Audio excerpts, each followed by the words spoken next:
bathroom or just a break from this intense session of that we're having. So please don't do that. But we are going to continue. And the next person that I wanted to, who is here, right? Yes. So when we saw your name, I think everyone who sees the name thinks like, okay, we are waiting for Jesus Christ, and then we're full. So Michael Jordan. It's Michael Jordan in the flesh. In the flesh, yes, and well, he's real, and you can touch him. So he's here, and he's also from Malta, right? No, you're from Ireland, yes, but you're here, as far as I understood. You came to study from Ireland, and I have your short bio here and it's pretty cool too. So 4 years ago, you came to Malta to pursue your MSc in blockchain and DLT and the University of Malta, and you're also working in the private company and the small startup right here in Malta. And so we have also a person, we have some theoretical insights and also practice to support his ideas. So your talk, a decentralized framework for trusted image capture and verification leveraging PEs, CTPA, and blockchain. So you're going to open up all these abbreviations. And well, the floor is yours, the microphone too, and 15 minutes.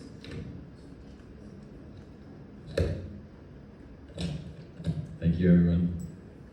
Sorry to those I've disappointed, coming out not as tall as you might have expected. But I'm happy to be here. Thank you, Johannes, for the invitation. Yes, I'm here to present my research on blockchain camera infrastructure. Here's a brief outline of what I'll talk about myself, my motivation, my proposed solution, and future outlook and questions. So about me, I've studied a Bachelor's in Computer Science in Ireland before coming to Malta for the Master's in Blockchain. During my studies, I worked as a research support officer at the university here. I also have experience as an expert evaluator, remotely assessing applications for European blockchain standardization efforts. And I'm currently working at a local blockchain infrastructure company as a blockchain specialist, and I've also just recently graduated from Polkadot and Cardano academies. So this is the image that started it all for me. During my master's, this picture of Pope Francis in a Balenciaga suit went massively viral. It fooled millions of people because it looked so real, even though it was entirely AI generated. And that was the moment that I realized we're entering a world where media no longer proves anything on its own. And the idea sparked my master's dissertation, which explored how blockchain technology can restore trust in digital media and laid the foundation for what I'm presenting today. This is, fast forward to today, there's videos, it's a link, I won't test links right now, but AI manipulated media continues to rapidly erode public trust. Here we see synthetic clips. This is, Trump posted this on his Truth Social platform just in July this year. And we can see these synthetic videos can be weaponized for clicks, confusion, and even political manipulation.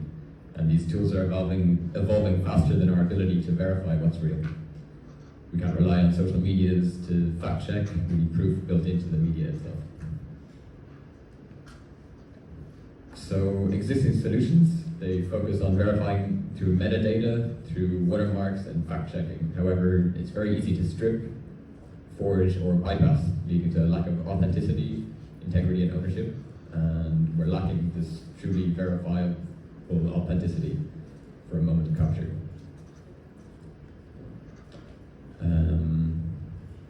So what if every piece of media could carry its own proof of capture?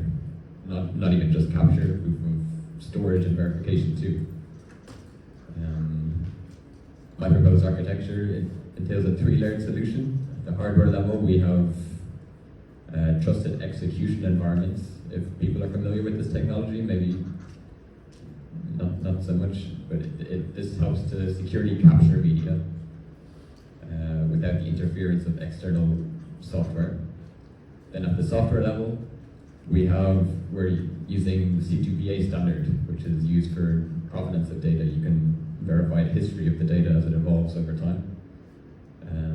And then at the infrastructure layer, we're anchoring these proofs on blockchain for permanence and decentralized verification. So I'll delve into each of these very briefly. At the hardware level, we start with the trusted execution environment. This is a secure enclave inside modern processors. They're becoming more prevalent as time comes on. You can think of it as a locked room within the chip. So when media is captured here, it's protected from interference externally, even if the operating system or the application itself has been compromised. The TEE generates cryptographic keys that are stored inside and sign provenance data at the moment of capture. And this means we can guarantee that what we see later on was actually captured on the device without tampering in between. The software layer establishes provenance using the C2PA standard. This is the Coalition for Content Provenance.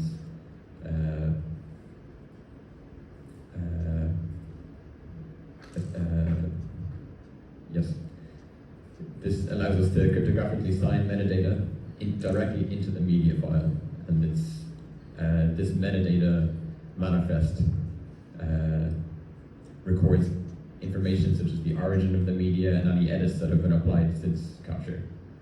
And because the metadata is signed without any tampering,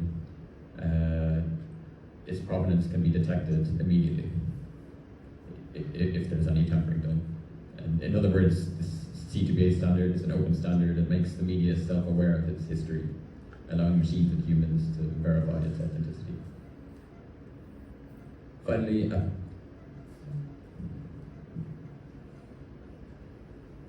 at the infrastructure level then, the third layer, we use blockchain to create a proof of existence. Instead of storing the media itself, we record a cryptographic hash of the media and its C2PA manifest on-chain. And this gives us a decentralized tamper-proof timestamp that says this record existed at this point in time. We're anchoring it in an immutable way. Anyone can verify this proof without needing to trust a single company, database, or platform. And it makes the provenance not just device secure and software verifiable, and the software verifiable, but also globally auditable. And we can make this interoperable with open standards that are quite established. There's the W3C, verifiable credentials, decentralized identifiers, open provenance model, and key carrying. And together these standards can allow for media authenticity to be portable, interoperable, and verifiable across systems.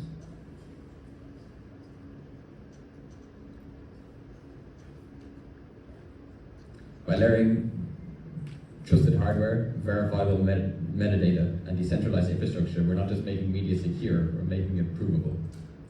Once media becomes provable, there's a wide range of applications that can be used. From digital rights management for creators to supply chain documentation to identity-linked content and proof of personhood.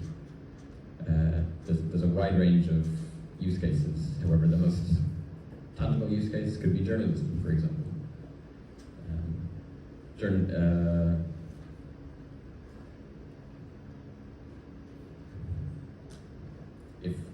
If media can't be verified, the impact of images can be lost or worse, weaponized against the truth. So this solution gives journalists a way to capture and publish media with cryptographic proof and authenticity, which is independent. It gives them control over it as well. And it's about protecting the truth, protecting those who report it. So I've been building an MVP around this, my master's dissertation. Built solutions. I used Bitcoin and Ethereum as my blockchains at use. However, I found that those platforms were very costly and not scalable enough for the demand that was necessary. So I've since been researching Polkadot as an example, but I would like this to be a multi-chain solution that can be verified across blockchains.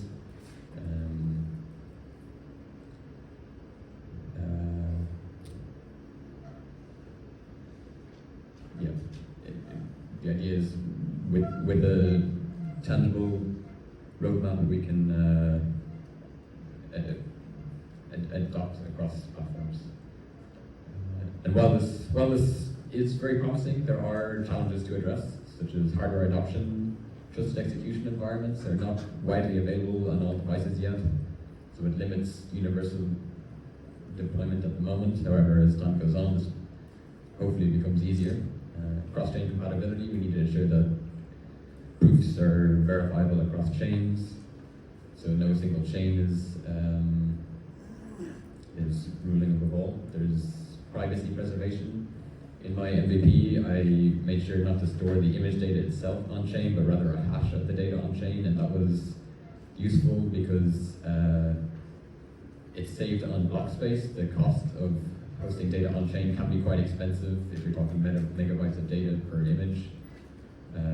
So it saves on cost, but it also preserves privacy as well, because if you upload somebody's image online, they might not want it to be immutably on-chain. So having a hash on-chain, it enables you to prove that it exists at this point in time without compromising people's privacy.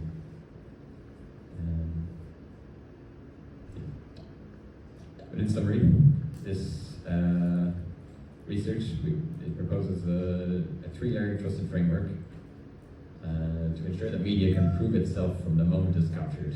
If you think about a camera, you click the image, you want a verifiable proof as quick as possible with that click is the ideal goal, so we can prove that what we're capturing is authentic and secure and provable. And this work is still evolving. I welcome feedback, questions, or research opportunities as well. But thank you very much for your time. Questions.